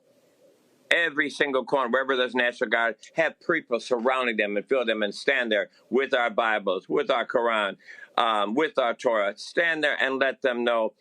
You think the problem is he thinks he's got the power, and we keep surrendering like he has, but he don't have no damn power. We have the power and our faith, and this is the time to put feet on our faith and get up out of our churches. And then if they come, every sermon in every church, synagogue, and mosque ought to be that weekend. The church has left the building. And that's when, as Dr. King said, you become the protagonist and you make him and them the antagonist. That's right. There you go. There you go. That's what's got to happen. Brother Pfleger, always a pleasure to chat with you. Yes, sir. Yes, sir. Absolutely. Keep us abreast of what happens. We're right there with you. Appreciate you. Much love, Roland. Thank you all. All right, much love. I appreciate it. Thank you very much. Folks, going to a break. I'll be right back. Right here, Roland Martin Unfiltered on the Black Star Network. First of all, YouTube folks, y'all should be hitting that like button. We should easily be sitting at 2,000 likes. While y'all messing around, y'all commenting left and right, but y'all ain't hitting that like button. Yeah, I see. We sitting right here, almost 4,000 people commenting, and I'm looking at 1,100 likes. So when I get back, I should have at least 2,000 likes right here. Okay, so y'all get going. If y'all want to support the work that we do, don't be sitting there trying to ride for free. Your support is critically important. We're asking $50 each, $4.19 a month, 13 cents a day. If you can't do that, if you do less, hey, we understand, we appreciate that. If you can do more, we appreciate that. But again, your support matters. So support us. Now Bring the Funk Fan Club. Go to use the Stripe QR code to give to be a Cash App. You see the QR code right here. Go to RolandMartinUnfiltered.com for the link. Check some money order. Make them payable to Roland Martin Unfiltered. P.O. Box 57196, Washington, D.C. 20037-0196. PayPal is R Martin Unfiltered. Venmo RM Unfiltered. Zelle Roland at RolandSMartin.com. Roland at RolandMartinUnfiltered.com. Of course, download the Black Star Network app, Apple phone, Android phone, Apple TV, Android TV, Roku, Amazon Fire TV, Xbox One, Samsung Smart TV. Be sure to get our Roland Martin Unfiltered swag. Go to shopblackstarnetwork.com. Shopblackstarnetwork.com for our t-shirts, wall art, mugs, all kinds of stuff. You name it, we got it right there. A QR code is there as well. And when you support us with those products, that money comes back right into the show. And of course, we also want you to get my book, White Fear, How the Browning of America is Making White Folks Lose Their Minds. All the stuff you're seeing right now today, y'all, I call that. That book was published September 2022, and nothing has changed. All right, folks, be sure to get the audio version I read on Audible. All right, I'll be right back right here on the Black Star Network. Next on A Balanced Life, here on Black Star Network, we're talking what it means to be a balanced young adult and turning 21. I know 21 is one of those ages where you think you're grown. You can do whatever you want. The law says that you can. But what are you packing in your 21-year-old toolkit that will allow you to not only survive, but to thrive? You have every right to make whatever decision that you want to make, okay? Because you're grown. Don't go out here and do something and then want to come back and expect somebody else to clean it up for you. That's all this week on A Balanced Life with Dr. Jackie here on Black Star Network.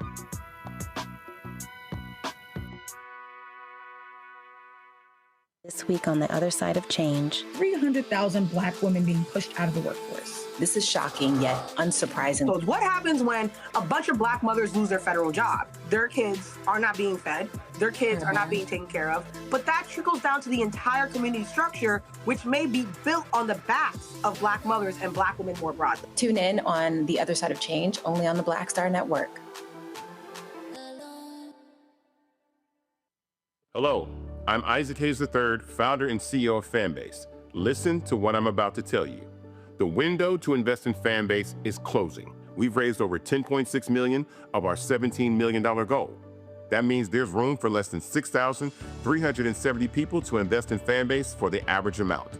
The minimum to invest in Fanbase right now is $399. That makes you an owner in Fanbase today.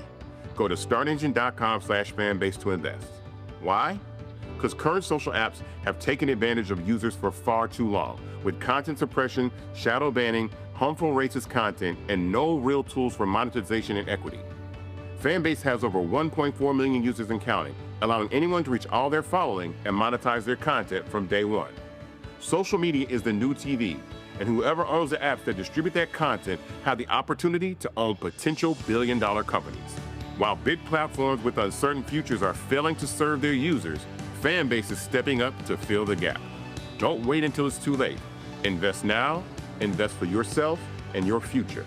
Go to startengine.com/fanbase and own the next generation of social media.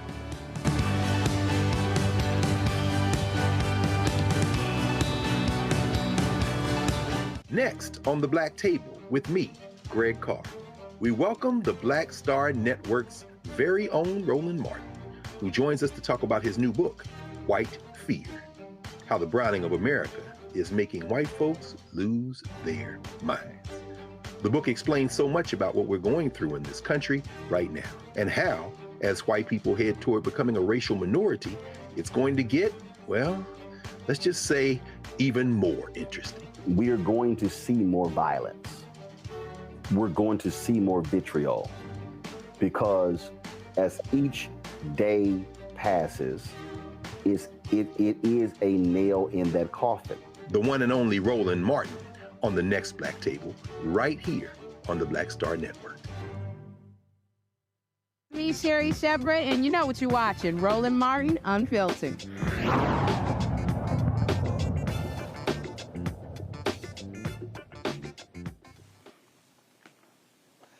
Well, I've told y'all numerous times how much of a liar Donald Trump is, and of course, we're seeing that where he just lied and lied about, how Governor Westmore was praising him and saying how he's the greatest president ever.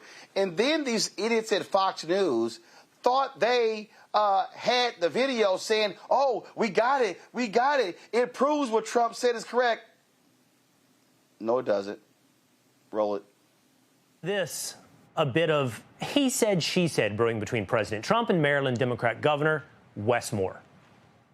I met him at the Army-Navy game. They said, there's Governor Moore. He'd love to see you. He came over to me, he hugged me, shook my hand. You were there. He said, sir, you're the greatest president of my lifetime. I said, but it's really nice that you say that. I'd love you to say it publicly, but I don't think you can do that, so it's okay. And then every time I see him on television, he's knocking the hell out of me. But that's all right. That's called politics. Knocking the hell out of him. Westmore is posting on social media saying that President Trump can't walk, but maybe he should walk the streets of Baltimore. It didn't take him long to respond to the president there in the Oval Office. He said, LOL, keep telling yourself that, Mr. President. It'd be wild, though, if only we had the footage that President Trump had referenced about them meeting at the Army-Navy game. And thanks to the Art of the Surge on Fox Nation, we have the footage. Mr. President, welcome back to Maryland, sir. Welcome back to Maryland. It's good to see you. In person, too. Thank you, sir. Great to see you. Great to see you. And great to have you back here. Great to have you. Thank you, sir. Thank you. Thank you. Well, we are very, very anxious to be able to work closely with you. And I know the Key Bridge is something that we're specifically. It's going well. I mean, we spoke with Speaker Johnson yesterday, and Speaker Johnson says he believes that we're close to the 100% cost share. And the thing is, I told him when we get that 100% cost share done, we are going to be able to go over the Key Bridge under your watch, because I will have it done in 28, on time and on budget. We'll help you out. Thank you, sir. We didn't hear their greatest president ever, but we did hear a lot of enthusiasm and so excited to meet you, Mr. President. Who's telling the truth? We'll let you decide. Now, I done told y'all Will Cain is stupid. That was literally the dumbest shit I ever heard in my life. Who's telling the truth? We'll let you decide. Idiot. What Donald Trump said happened is an absolute lie. Will Cain, you kiss more Trump ass than Melania. I told y'all that boy ain't smart. We'll let you decide? Well, we didn't hear the greatest president ever, but we heard lots of, great to see you. He's the governor of the state, dumbass. That's what governors do. No different than when Gavin Newsom went to the tarmac when Trump came there after the fires. Like, what the hell is wrong with these? Fox News literally is stupid people television. It's stupid people television. The hosts on that network, they are liars. They will cover. Donald Trump could kill 1,000 people, and they will cover for him, say, oh, no, they all had it coming. Will Cain, you know better. But you got to kiss so much Trump ass to kiss your check. Just like Sean Hannity and Laura Ingraham and all the rest of the people on that network. That's why you idiots had to pay $787 million to Dominion, because you lied about the election in 2020. And then you got another lawsuit against you, and I hope they get billions out of you because y'all are liars. I mean, my goodness, Joe, how stupid can you be to say, well, we'll let you decide who's telling the truth, when you just showed Trump lying, and the video you showed does not contradict Governor Westmore said he's lying, but ignorant, dumb Will Cain goes, we'll let you decide. It really doesn't have to be deep.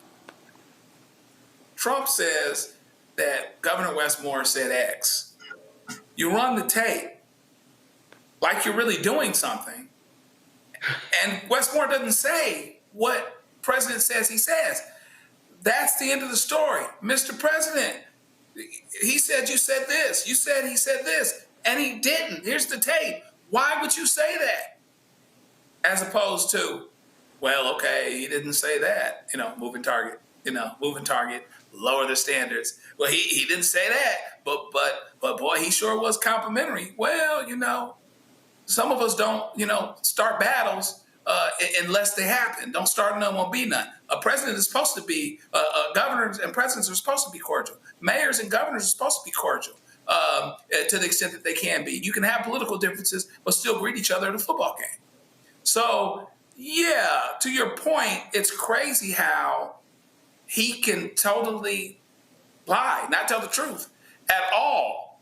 And it's okay. It's okay with, quote, journalists, people that are supposed to check folk for truth, people that are supposed to put a mic in front of somebody and said, you said this happened and it actually didn't, and we've got the tape and we've got the receipt. What does this say about you? What does this say about your character? Why should people disagree or agree with you or believe you when you say X, Y, or Z? So it shows you where we are now. It shows you, what's happened with the media and how far it's moved. It shows you the whole Fox thing. It doesn't matter what the president actually says and whether he tells the truth or not. They're going to still gloss over it, cover it up, etc. And so if they do that, when you can show something to be demonstrably false by your own tape and you still run the tape and interpret it a different way, what do you do with that? Randy, here's what Will Kane should have said. We're sycophants. We kiss his ass, so you decide. That's what he should have said. But, he's going to get away with what he did. Because the one thing about him leaning towards Trump and kissing his ass more than Melania, as you said, which is hilarious, is that so do the people who watch Fox. So they will look at that tape and say, they literally will say, oh, no, he said it. Trump was not lying because I saw the tape. And even though the tape didn't say that, they will make that conclusion because that's what they want to believe about their felon in charge. So, yeah, he gets away with lying so much because he has a bunch of dumb people following him. And then we have seen the complete crumbling of journalism, which is such a vital part of, maintaining a democracy so people can make real decisions. But, because we now have this yellow journalism and they really are just going to say whatever they have to say to uphold their leader, there is nothing that's non-biased. So it is sad. The whole Fox engine is scary, but effective.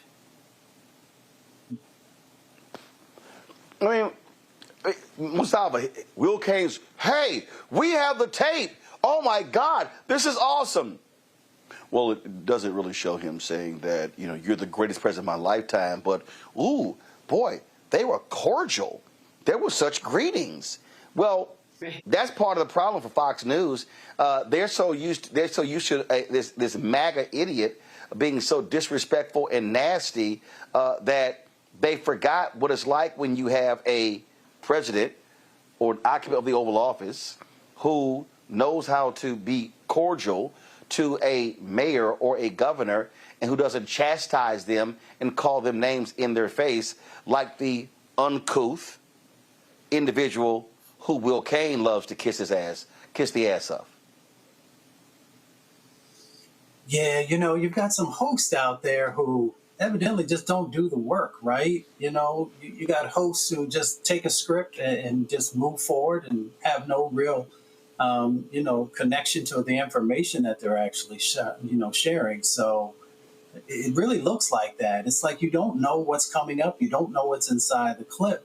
And then you try and smooth it over. So, maybe Fox just needs to actually make sure that the individuals that they hire actually have the chops to do the job. But, that's for them to decide. I don't watch Fox News. No.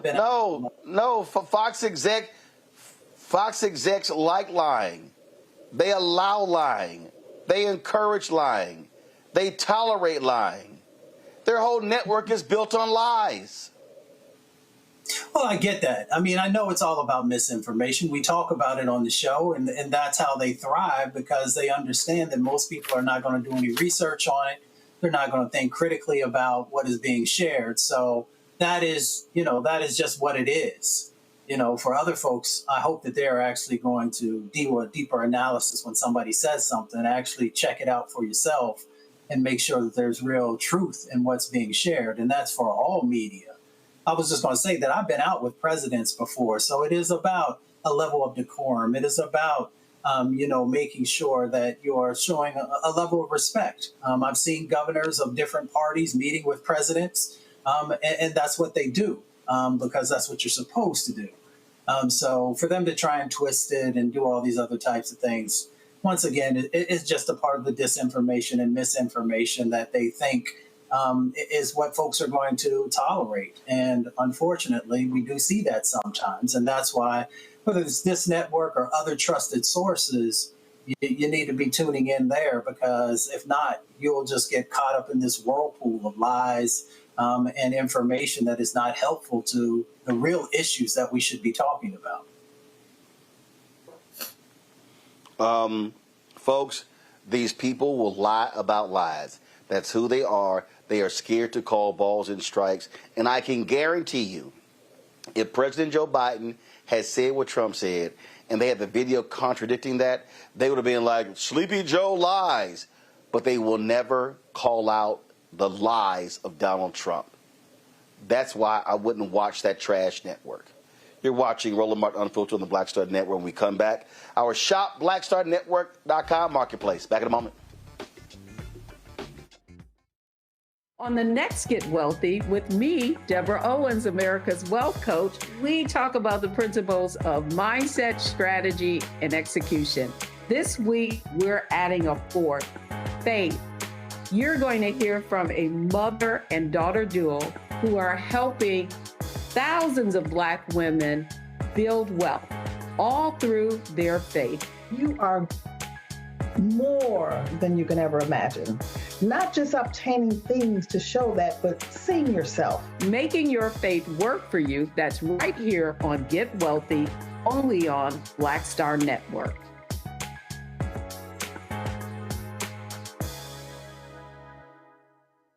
This week on the other side of change, 300,000 Black women being pushed out of the workforce. This is shocking yet unsurprising. So what happens when a bunch of Black mothers lose their federal job? Their kids are not being fed. Their kids are not being taken care of. But that trickles down to the entire community structure, which may be built on the backs of Black mothers and Black women more broadly. tune in on the other side of change, only on the Black Star Network. Next on A Balanced Life, here on Black Star Network, we're talking what it means to be a balanced young adult and turning 21. I know 21 is one of those ages where you think you're grown. You can do whatever you want. The law says that you can. But what are you packing in your 21-year-old toolkit that will allow you to not only survive, but to thrive? You have every right to make whatever decision that you want to make, okay? Because you're grown. Don't go out here and do something and then want to come back and expect somebody else to clean it up for you. That's all this week on A Balanced Life with Dr. Jackie here on Black Star Network.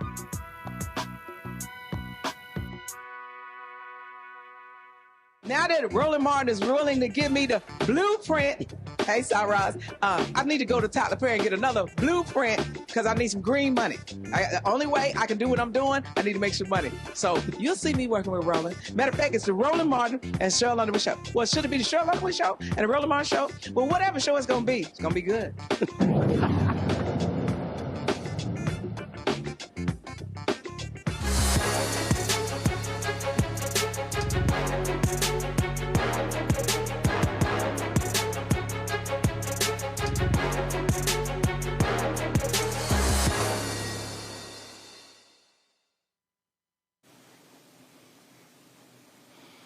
All right, folks, of course, if you go to shop.blackstarnetwork.com, you'll see all of the products of various businesses that we support. Let's get a shot of that with the products on my desk, my news desk in our studios in Washington, D.C. In terms of so many different products that we have on there, shirts, popcorn, we have treats, toilet paper, leafy as well. So if you go, all the products on shop.blackstarnetwork.com, shop.blackstarnetwork.com.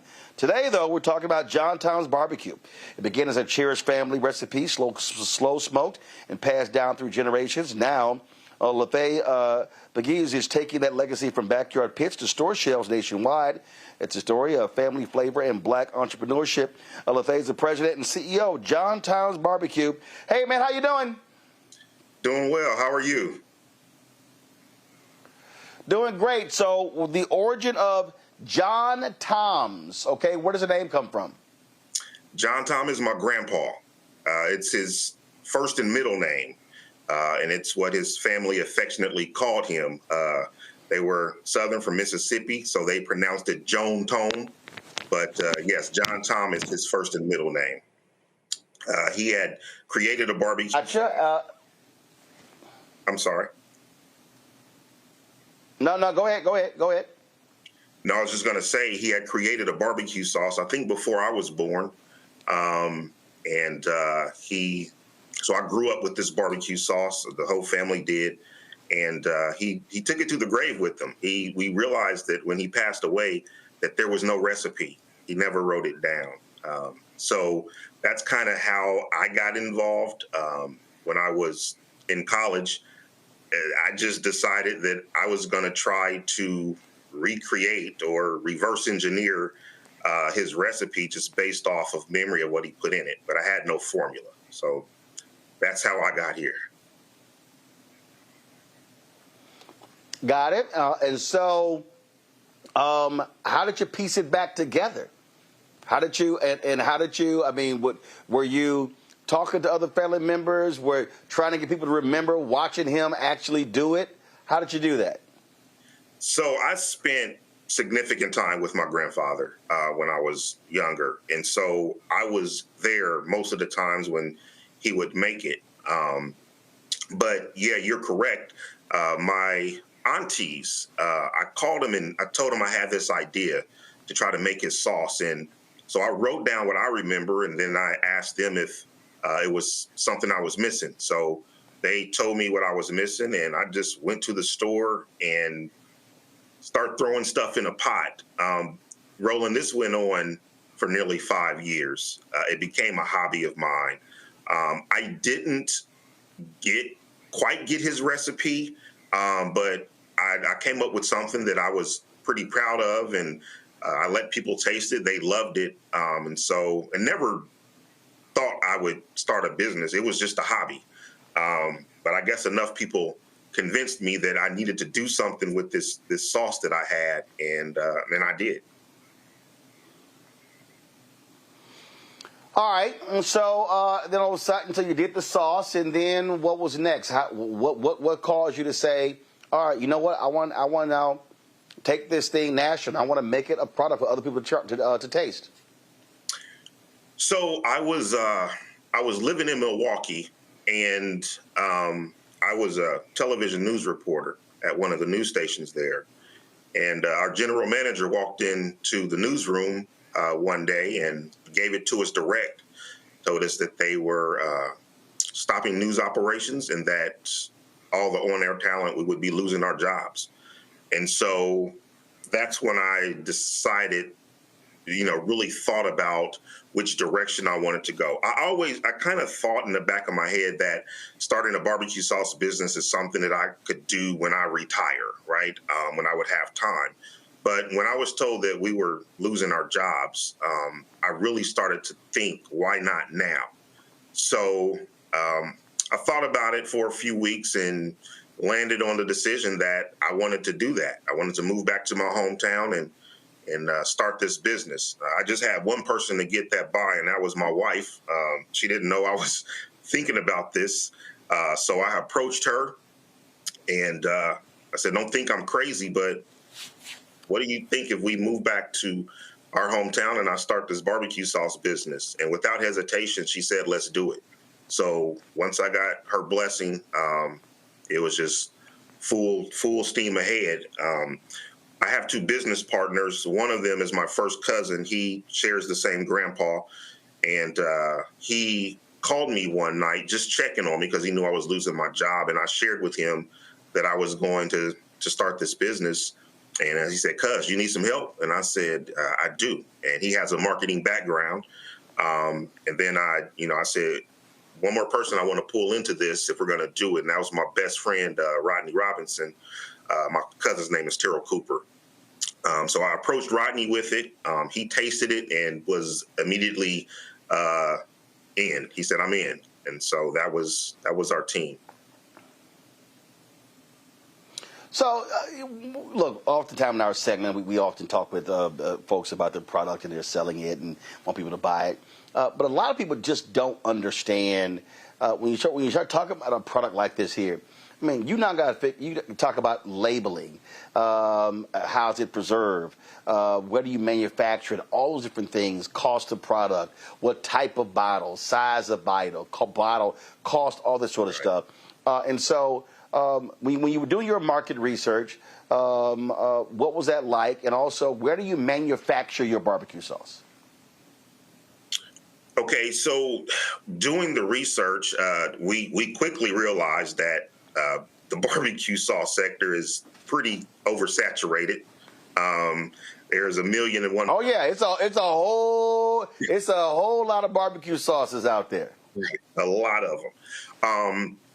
And so at first, when we trying to figure out, okay, so where do we make this? Back then, kitchen incubators were just starting to pop up, shared kitchens. And so we found one in Indiana, and, we went, they trained us how to take my little kitchen recipe and scale that up a little bit. Right. It was an FDA approved facility, so we could sell it to the public. And then eventually, when we outgrew that, we got on with a co-packer, which is a facility that they take our recipe, they scale it up very, very big. And then, from there, they handle all the production from A to Z. They, from the labels to the bottles, making the product. And then once that's done, they ship it to my warehouse, and my distributors, they pick off of our inventory. All right, then. Questions from the panel. Let's see here. Mustafa, you first. Yeah, well, congratulations. I see that Hoosier Heat and the Sneaky Hot. I'm wondering which one of them brings the most fire. The Hoosier Heat. The Hoosier Heat brings the most fire. The Sneaky Hot, it's crazy because when we first started, I had two flavors, and that was the original and the Sneaky Hot. The Sneaky Hot, my first crack at it was much spicier than it is now. And I got some feedback from someone that said, hey, look, man, you live in Indiana. You might want to scale that down. So I did. But over the years, people's palates started changing, and they were asking for a spicier version. So we delivered, and we created the Hoosier Heat. It's not crazy hot. It's not like ghost pepper habanero, but I think it's a perfect heat to complement the flavor. Randy. As a fellow entrepreneur, I know that there are ups and downs when it comes to running and owning a business. What lesson did you get from your grandfather that he either told you directly or you saw from observing him that has helped you with your business today that honors him? Great question. My grandfather was the hardest worker. He and his family, they were all from Mississippi. They migrated up north, just looking for better opportunities. And he just brought with him this work ethic. He had plots of land around the city where he would maintain about 3 or 4 gardens. Would have me up on the weekends in the garden picking weeds and picking beans and tomatoes. I saw my grandfather really work hard, and the things that he did, he was always passionate about. Barbecue was his passion. Before it was trendy, smoking meat and making barbecue sauce. And so I grew up around that. I grew up very close to my grandfather. So, and it's funny because my family say I act like him. So I was taking all those cues, not knowing I was, but I was taking a lot of cues from him growing up. Well, I salute you. Congratulations. I know your grandfather would be extremely proud. Yeah, I always say I just wish he could see it. Joe? Yeah, we went kind of a different direction, and instead of really going retail hard, we decided to go after like your food service accounts. So most major sporting venues in Indiana, you'll find our barbecue sauce there. So if you go to a Colts game, we're there. If you go to a Pacers Fever game, we're there. If you go to a Notre Dame game, Purdue, IU, Ball State, we're there. So we kind of chose that lane because we saw nobody else. You had a barbecue sauce doing that. So those are the kind of accounts that we go after. Fantastic. Joe? Great. Congratulations on everything that you're doing. I was looking on the list there, and I saw that you guys are just about everywhere in Indiana. I've got a daughter in Louisville, Kentucky. So let me know if and when you guys have any plans to get across state lines. Yes, absolutely. I will do. We actually did a activation at Churchill Downs on the anniversary a couple years ago. So we were fortunate and blessed enough to have our sauce there for that running. But yeah, that's one thing that we're really doing is starting to cross those state borders and become more of a regional presence. Excellent. Congratulations. Thank you. All right, then. So, folks, check out the product, JohnTom's Barbecue. It's on shopblackstarnetwork.com. Give me a shot of it again. This is a live look of the shot. We have it there on our news desk. This is the website right here. So you go to shopblackstarnetwork.com. This is what the bottles look like in real time. Let's not go to the website. So if you go to shopblackstarnetwork.com, you can try the barbecue sauces. 4 different sauces there, and we certainly want y'all to try those. And, of course, other products as well. LaFave, man, we appreciate it. Good luck with the company, and thanks a lot. Thank you. Thanks for having me on. All right, appreciate it. Thanks a bunch. All right, folks, final story of the day. Oh, Lord, the crackers are now happy because Cracker Barrel has now cracked. So pull up the tweet. Cracker Barrel, y'all, posted this tweet. Donald Trump, of course, complained, said they should go back to their old logo. And they said, we thank our guests for sharing your voices and love for Cracker Barrel. We said we will listen, and we have. Our new logo is going away, and our old timer will remain. At Cracker Barrel, it's always been and always will be about serving up delicious food, warm welcomes, and the kind of country hospitality that feels like family. As a proud American institution, our 70,000 hardworking employees look forward to welcoming you to our table. So they are so happy that the white man is back, sitting next to the barrel in his comfortable chair. Oh, Randy, what shall we do? Ooh, I've had a time enjoying watching their meltdowns. I mean, these kind of things matter a lot to these people. When they uncrackered that barrel, people were upset. But, I tried to get some sympathy. I did a video about it. They first took away remember they had the indigenous woman on Land O'Lakes butter, and they took her away. And I, read how people were upset about them taking the Indian maiden. That's what they were calling her. Then you think about they took Aunt Jemima away. They took Uncle Ben's, the guy on Uncle Ben's. So they have gone. We do have to have some sympathy. Because these folks have had to go through a lot as they have created a world that's more respectful of other people. And, when you're used to being, and think of yourself as the only, when you're used to being privileged, when you don't get your way, it feels like oppression. They're having a hard time. I have been absolutely tickled by watching their responses. What we going to do, Joe? Cracker Barrel cracked. Well, I wasn't much for pulling up on Cracker Barrel anyway, but, I'd rather go to a nice local country cooking type of spot. There's plenty of them right now. I'll go ahead and shout out Pat's Place in San Bernardino.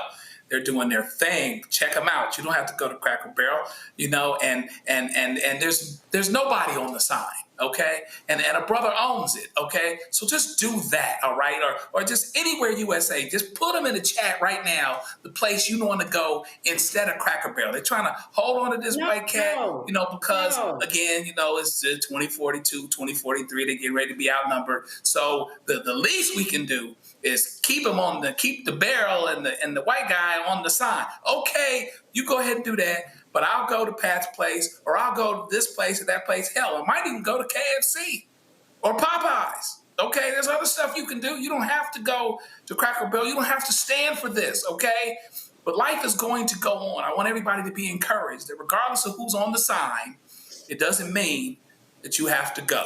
So go on and pull up somewhere else and do that thing. God bless you. Joe. Mustafa. I'm sorry, go ahead, Randy.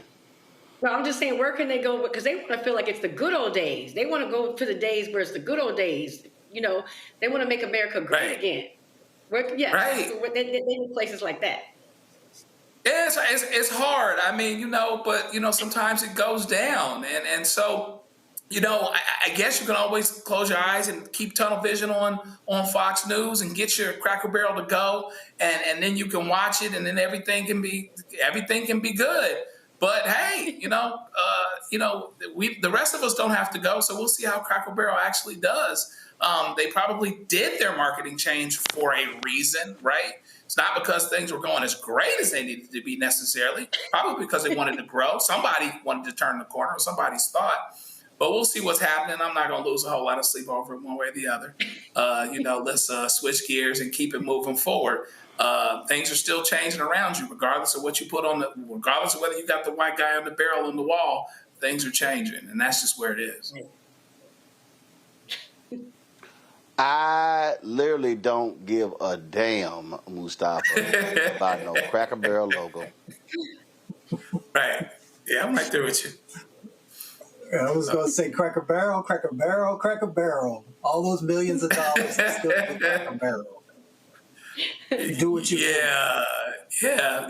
Cracker, that word's a little bit of a turnoff, dare I say, So maybe I'll go somewhere else anyway.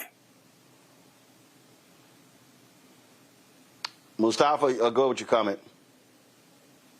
I already said what I had to say. Cracker Barrel, Cracker Barrel, Cracker Barrel. So it's just not.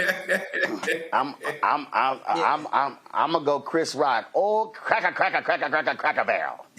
All right, y'all. Control room. Did y'all get? I saw these three different takes on the Cracker Barrel logo.